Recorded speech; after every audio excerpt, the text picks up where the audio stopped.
There we go. Hi, everybody.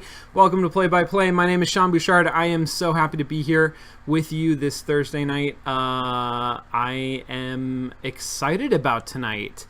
I'm playing a game called Mages of Mystralia by Borealys Games. And we have a guest in chat tonight, Dan Adelman.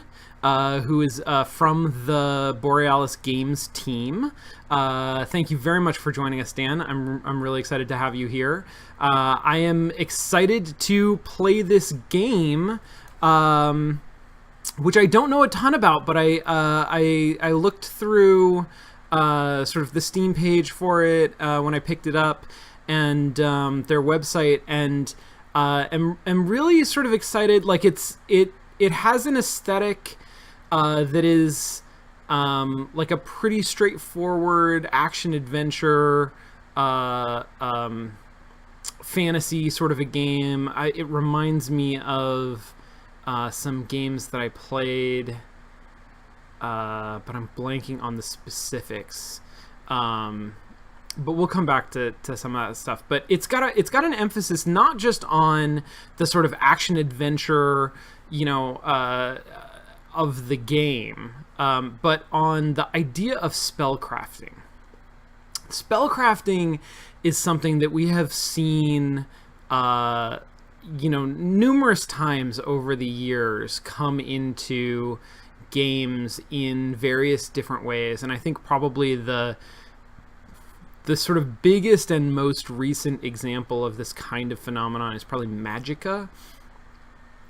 Which is a game that's a little bit about the idea that you can take elemental magical concepts and put them together and create sort of custom effects.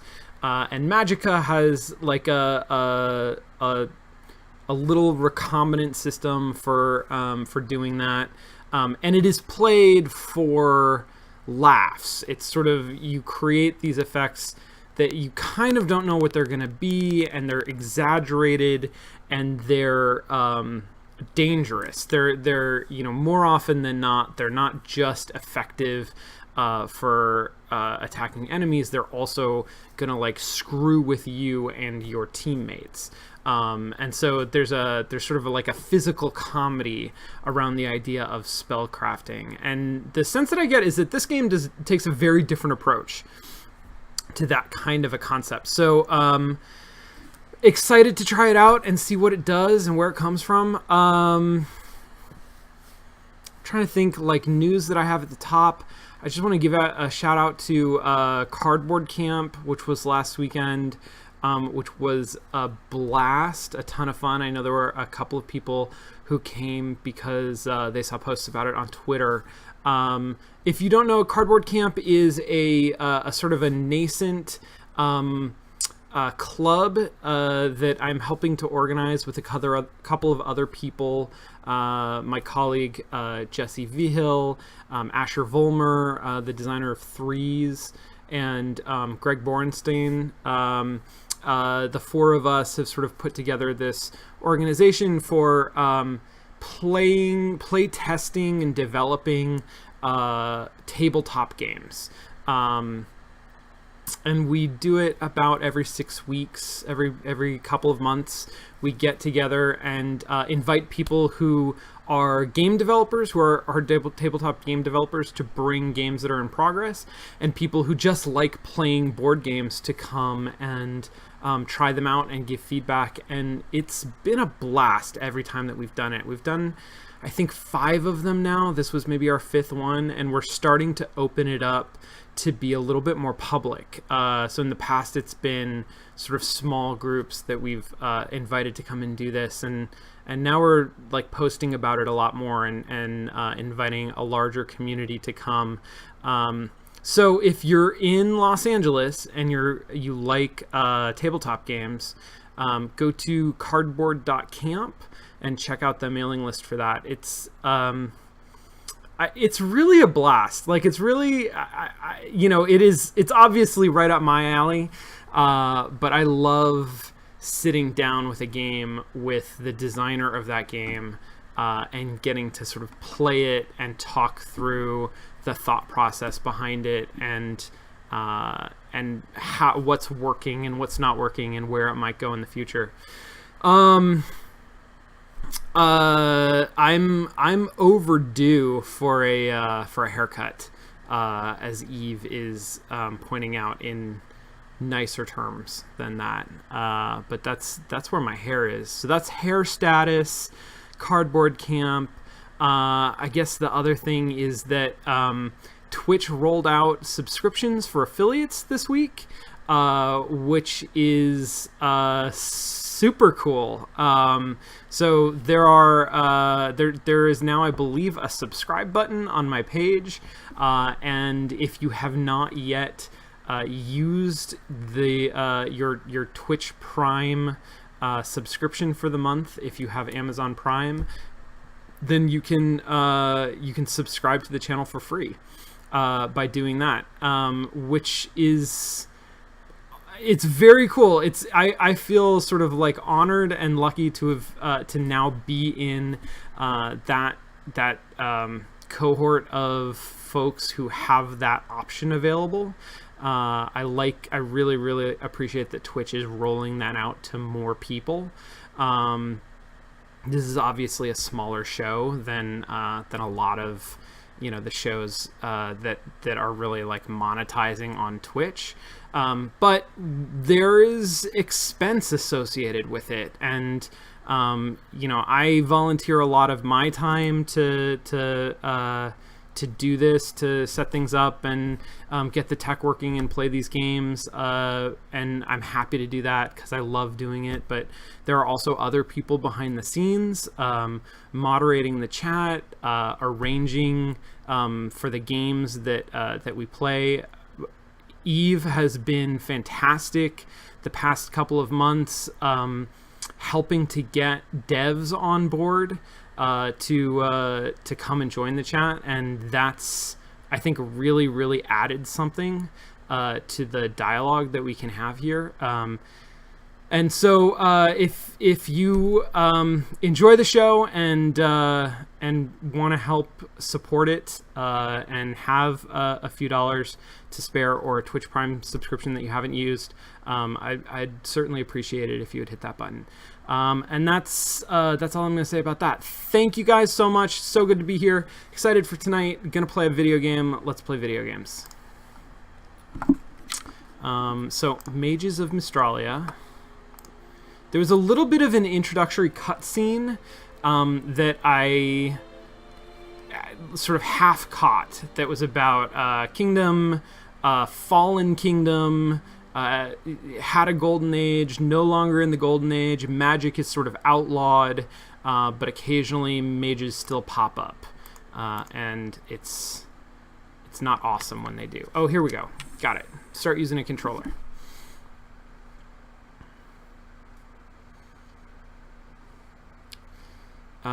There's once a pleasant green meadow beside a waterfall here in Mistral Woods.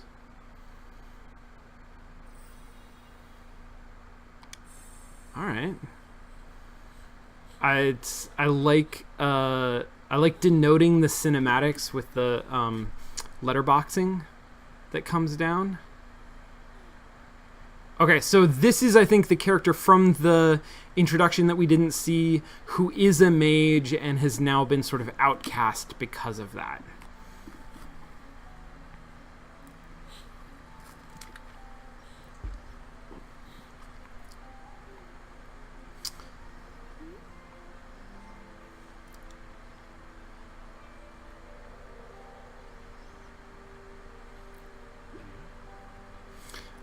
So they know about your secret now.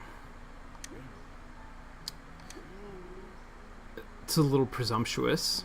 I have nothing better to do than start you on your road to becoming a mage, because if I don't, you'll no doubt burn down the entire valley. Idiot girl. Oh, that changes tone all of a sudden. Leave me alone. It was an accident. I mean, I do think you blew up a house. So to put this into context, like, you are coming directly from blowing up a house. I don't want to be a mage. probably didn't want to stop having a home and an uncle either. Oh, did I kill my uncle? Or did I just get kicked out of my uncle's house? You can become someone the Marquis will soon have imprisoned or killed for being a mage, or you can be a real mage and do some good in the valley. The Marquis I think is the only person who's allowed to use magic. Come and heed me and learn. Oh, Dan has posted some backstory, a webcomic with backstory in the chat. Thank you, Dan. So that will help sort of fill in some of the gaps that we have. I told you, mentor, something wrong with your ears. Damn, I do not like this guy. Like setting up a dynamic here where he's clearly somebody who is not like friendly. Like he's not a likable person, but I sort of need him. Which is an interesting dynamic. You have the gift, you are a mage, or rather you will become a mage, or you will soon become dead. Choose. I don't want to die, so you're going to be a mage.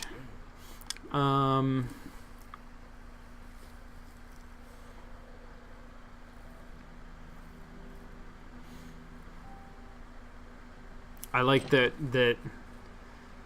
we have questions about her hair.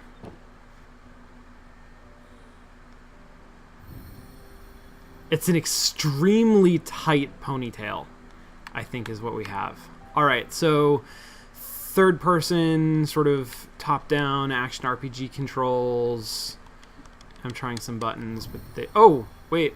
I pressed a trigger and something happened, but I'm not sure what. I'm going to talk to Mentor. Mages can't sleep all day, so spellcraft. I'm glad we're getting right into it. If people cared less about words and more about deeds, the valley would be a better place. Do you still want to be a mage? Trying and failing, and so learning spells. Ooh, interesting. You seek to dazzle me with your brilliance already. I taught you the basics, but you need to learn spells. Try to do magic without knowing, without a spell book, and cottages burned down. Try and fail, so learn. Go to Haven, where mages meet. In Haven, you shall receive your training. It is in deep forest, not easy to find, so follow the trail that leads deepest in.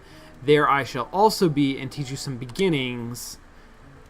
I have to go alone. I'm not going to take you there, but I'll meet you there. Isn't it dangerous? Are you going to teach me anything? If you meet a horrible monster, just burn them up. That's good video game advice. Okay. Alright, I have a target dummy. But I don't seem to have... I'm just trying buttons, and it doesn't do anything. Mentor, how do I burn up monsters? Don't make me regret this. Okay. Alright. I'll start going. Can I swim? I can. No, I can't. Cannot swim. No swimming. So water is an instant kill. Oh, cute little birds. I like those kinds of environmental details. I like the leaves that are falling especially. Oh, and look at the nice...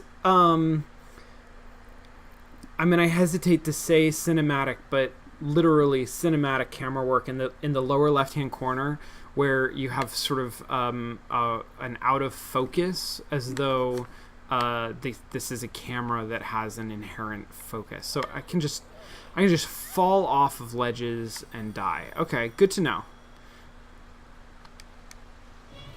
Oh shit! I can also fall off of bridges and die.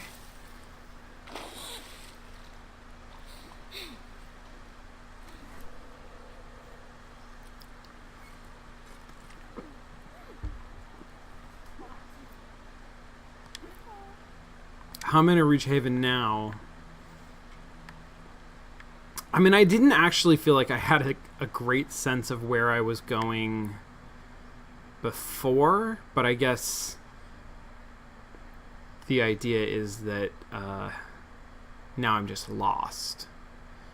I do like the way that they're doing these credits. So there's a very, very cinematic aesthetic here between the sort of intro scene with the letterboxing, the emphasis in the camera on some pseudo-realistic camera effects, and this sort of opening credit sequence. All of this evokes, big screen Hollywood movie.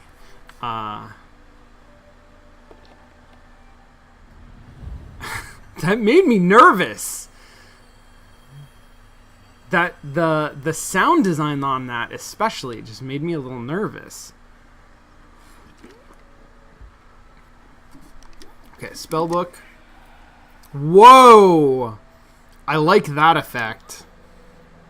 Oh, I really like that effect as a contrast to all of the dialogue bubbles that we've gotten from characters who have spoken so far, which you'll notice are like very comic booky, but they're specifically very square, very white, which is a comic booky kind of a thing, and they have these like extremely specific, narrow, pointed arrows to the characters who are speaking, and then in contrast, the book, when the book speaks, the colors are inverted, but also its box is incredibly nebulous and much rounder, and there's a complete lack of any direction. We have no idea where this is coming from. That's very cool. I can get you back on your way. I'd better take it with me. I mean, I'm glad that the game forced me to take that, because I don't know if I would have. Like, that's a little nerve-wracking, that conversation I just had. Okay, so sometimes the water is shallow enough that I can walk through it, but it's hard to tell a little bit when that's going to happen. Let me show you how to use an immediate spell, which I'm guessing is going to be like a quick draw spell of some kind. Immediate allows for instantaneous spells such as slashes and explosions. It's called a focus. Press X. Slash with an X. Okay, so I'm using my wand to like create an electric arc that is effectively very similar to like a sword swipe in like a Zelda game. And in fact, there is a little red heart, as we are familiar with from Zelda and similar action role-playing games, or action adventure games. Ooh, goblin with like a cudgel. Is that a staff or just a cudgel? It's just a cudgel, it seems like. Okay, all right, come here, dude. I'm gonna slash at you with my slasher that I got. Goblins this bold? Which mage isn't guarding this part of the forest? Oh, the mages are supposed to guard the forest. That's interesting. That's our first little bit of in-game world building lore, which I like. Oh, and look, we're continuing the credits. So the credits are not directly interactive, but they're interspersed in some heavily interactive, like in the gameplay. Which again, like in some games, even with this kind of cinematic aesthetic, you'll see choices to put the credits over like a very walky part of the game, maybe. So there's a sense here of like really integrating them into the game itself, into the meat of the game. Here you'll need a new trick. I'll teach you how to cast an ego spell. A spell that affects me. Allows for spells affecting oneself, such as shields and fast movement. Look at how sort of the way that these spells are named gives a sense of sort of like a mysticism. I think they're like Latinate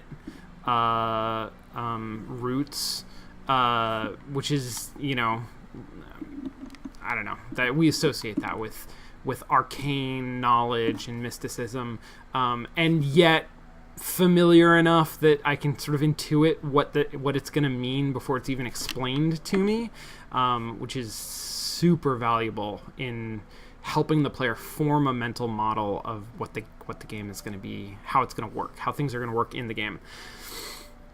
Shields and fast movement. Okay. Ugh. So I have a shield. I have like a leaf shield. Oh, I just noticed my blue mana bar.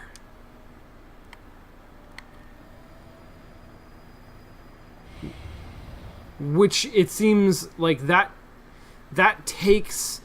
burns a little bit of mana sort of like as it's being used, or like when I cast it, but it burns more mana when something hits the shield.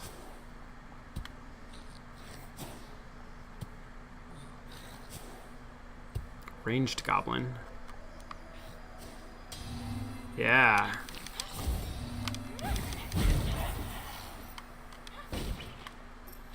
Good combination of spells that I have here.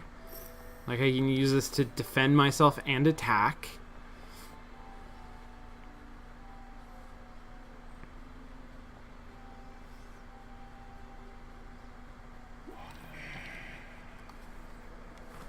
I feel I have a natural affinity with the next one. I call it an Actus spell. Is this something that affects targeted objects? Allows for spells with conditional durations, such as mines and projectiles. Okay, alright. Is that a mine? Oh, I see. It's just like a little fire. It's just like a little fire that just sort of sits there. I'm watching it because I'm wondering, because I put it in like a torch, is it going to burn forever? I guess it is. But I think if I just cast it in the air, then it doesn't. And then it just sort of stays there for a little bit. Oh, hello. Wait. Did I accidentally solve that? Is it by putting that there? I think that was the solution, which I did not figure out in order to solve the puzzle, but I did sort of figure out in retrospect as the puzzle got solved. Like, I was just arbitrarily hitting buttons. But it's simple enough that is able to piece together what happened, and that's really important. Is that you're often scaffolding players, so you're putting together puzzles where they have to enact a particular action that demonstrates mastery over some fundamental concept in the game in order to progress, and then you can sort of assume that they have an understanding of that concept. It's possible for that to backfire, like it did. Dang it! Like it did right there, where somebody sort of accidentally passes and doesn't actually have the mastery that's implied by their actions. But if your scaffolding steps are simple enough or small enough, then you can still salvage that by the player being able to piece together what happened and actually learning by demonstration based on seeing the effects of the scaffolding challenge rather than like solving it. You only have one spell type left to learn. Here's a Creo spell. Creo, because I took Spanish, makes me think of belief.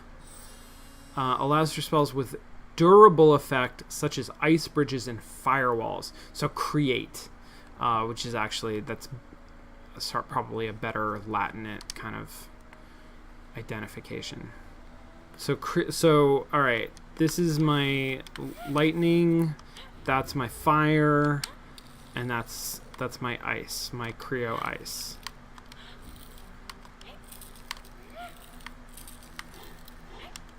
Oh, I burned all of my freaking mana at that. Oh, yikes. Oh, yikes.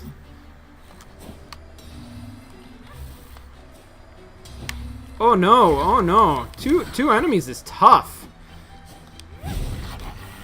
Alright, down to one enemy. That's easier. Nice. Okay. What is this strange sign on the ground? Looks like a teleportation glyph, but I don't know where it leads.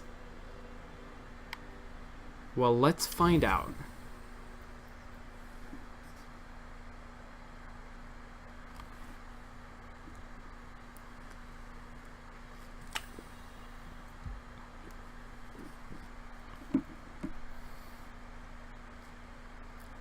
Oh, I have to press a button.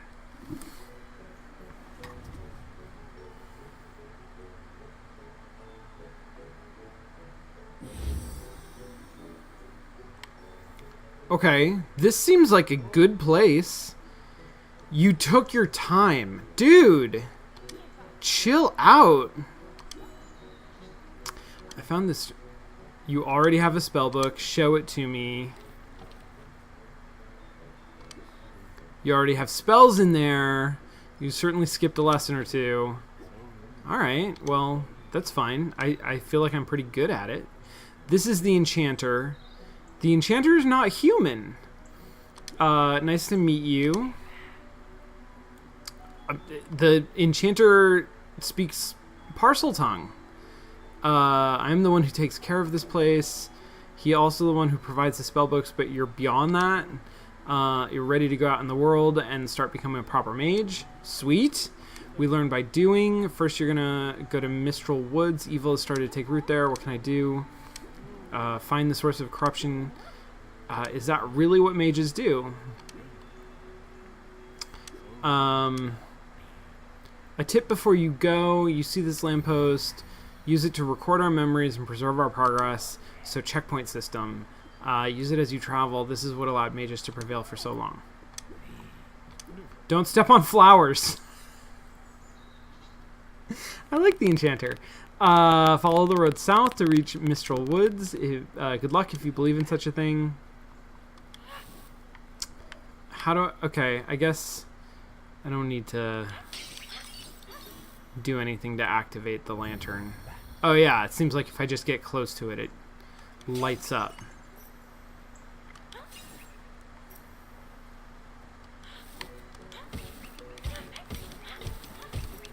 What are the green things? They seem monetary.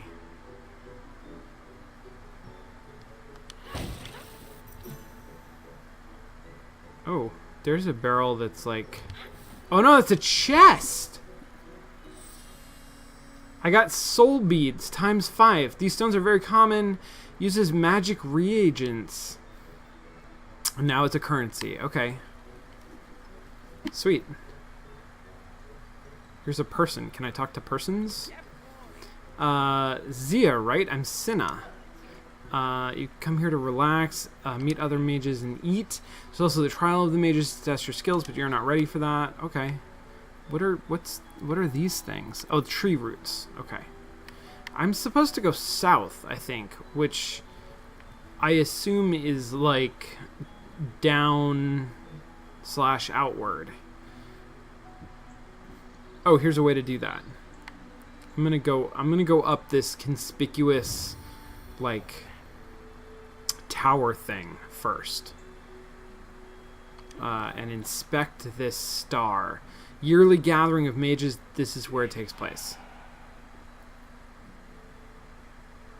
This stone used to be in Mystralia Castle.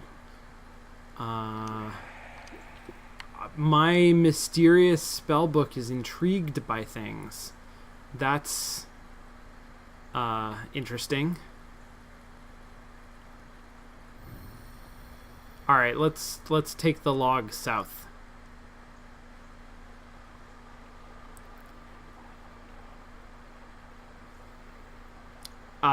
Blue and red. Okay, I'm going to say this is like a refill your health.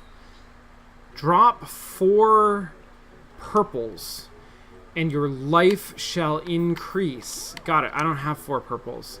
And is this similarly, does this increase the amount of magic that I get? Got it. Okay.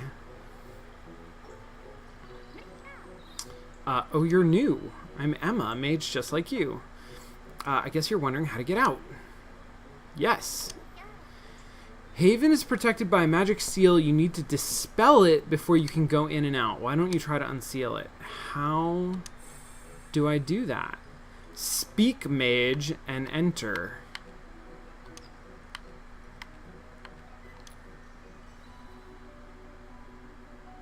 Oh, okay. Okay. So alright, look at that. I moved that little circle over to the bottom right hand corner, and now it's a little spikes line up like arrows on the lines. So if I do that with all 3, then I guess I've dispelled something.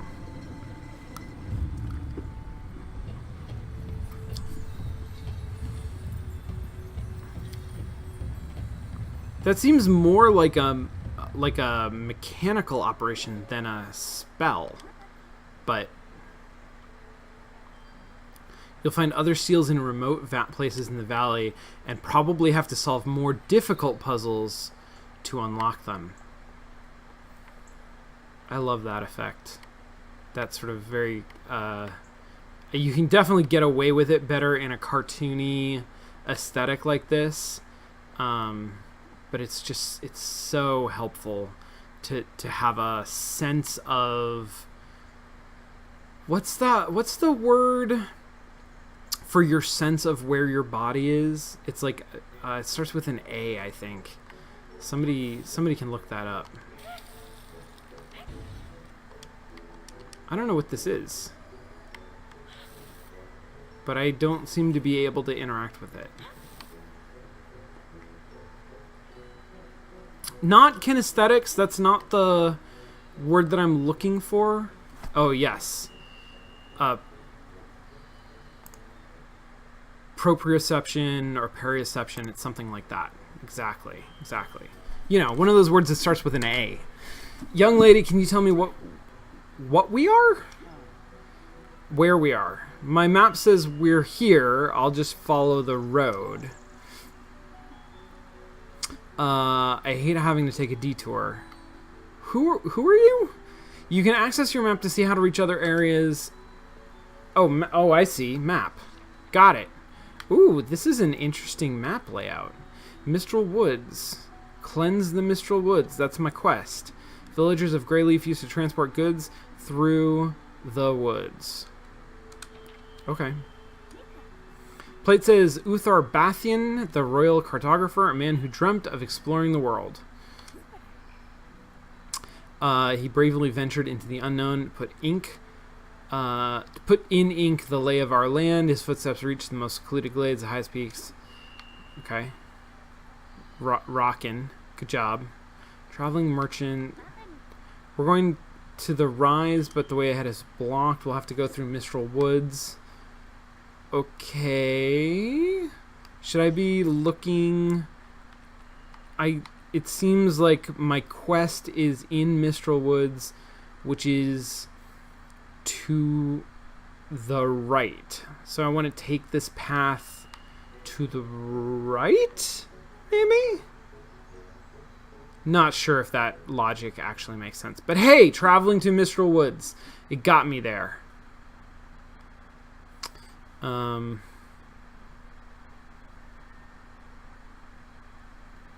Kinesthesia, yeah. Kinesthesia is awareness of motion and movement through sensory organs, proprioceptors. Yes, that's pretty good. But the proprioceptors, proprioception, or something like that, is the sense of the space that your body occupies, I think, and kinesthesia is more the sense of movement as you move. Anyway, either one of those. I think it's important to model that in third-person games, since to a large extent we are asked to identify. Oh, look at this! Now we're in side-scrollerville. I have a little bit of forward and backward. Okay, now we're out of it. So that was just sort of a momentary camera angle change, which is cool, but it suggests, some things that the game could conceivably do. That we don't see a ton, but we have, can be used to great effect. For example, in the what was the original Arkham game? Arkham Asylum had that fantastic sequence of all of a sudden becoming a 2D platformer when you're battling the Scarecrow. Okay, I'm gonna go help a person? Oh, Jesus, there's so many of them.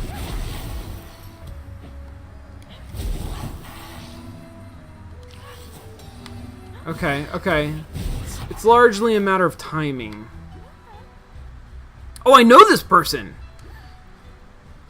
You saved me. I guess you're not so bad after all, even if you are a dirty mage.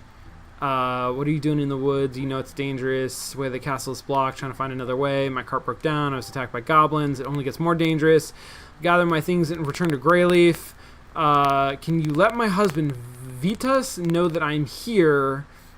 I'll sure need his help with the cart. Okay, I'll go find him. Mistral Wood Swamp. I don't think I want to go that way. The Rise, which is where the merchants were going. Greyleaf, which is where Rachel is going. And the last one is Shimmering. And says Haven. Is it Shimmering because I can fast travel there? Maybe?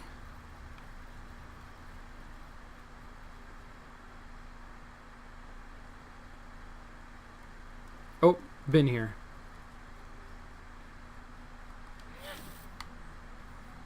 Okay, so this was a somehow interactable thing. Okay, but not interactable by me.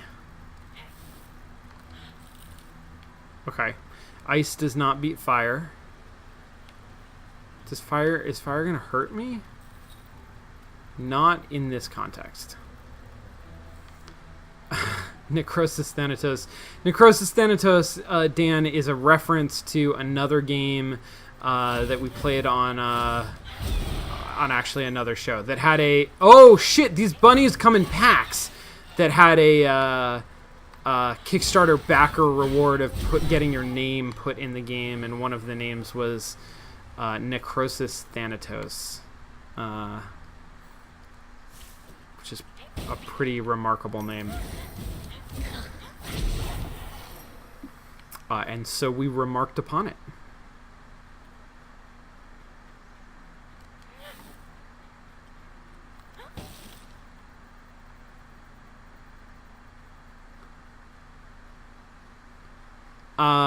I'm exploring this world a little bit haphazardly. Oh, hey, it's one of these puzzle things. Oh, hey, this one's real complicated. All right, I'm going to put that there. That seems good there. Although it's not lit up. This one is going to maybe... I don't know about that. I don't know about any of this. None of this seems super great.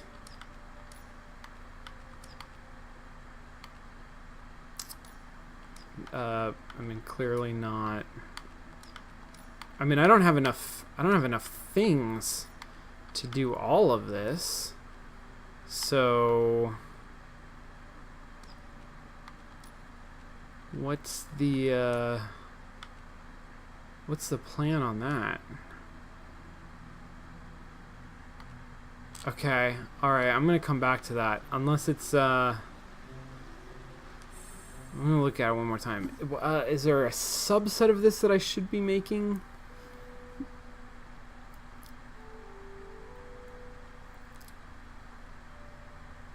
I don't know what it would be. I'm gonna say that I don't have enough information to solve that puzzle. All points have to connect to another point. Okay. All right. Since we have a dev in the chat, let's take advantage of that. Okay, so that connects to there. This can connect to there. This can connect to there, and this can connect to there. Okay, all right. So I just have to take what exists and put it into the network in a way that satisfies those nodes. That makes sense.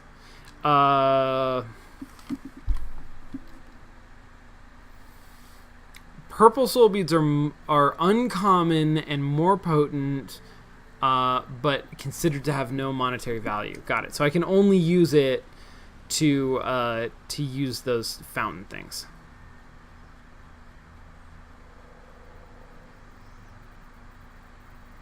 I guess I don't want to kill bunnies. Oh, there's a lot of them.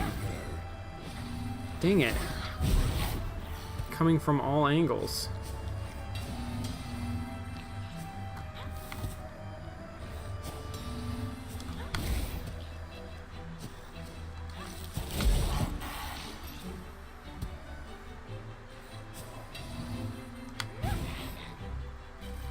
That doesn't seem terribly effective. I'm trying using different spells. Okay, so that ice one seems pretty good. I don't know if it does damage over time. It seems like it might.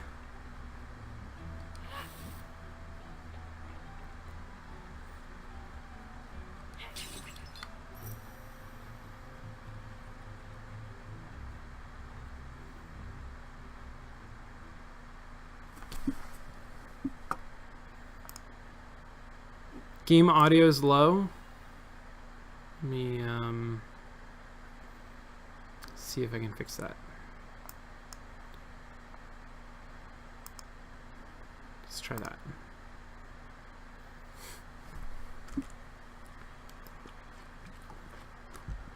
Actually, this is a good moment. We're just gonna micro, but I'm gonna break here so that we have an edit break.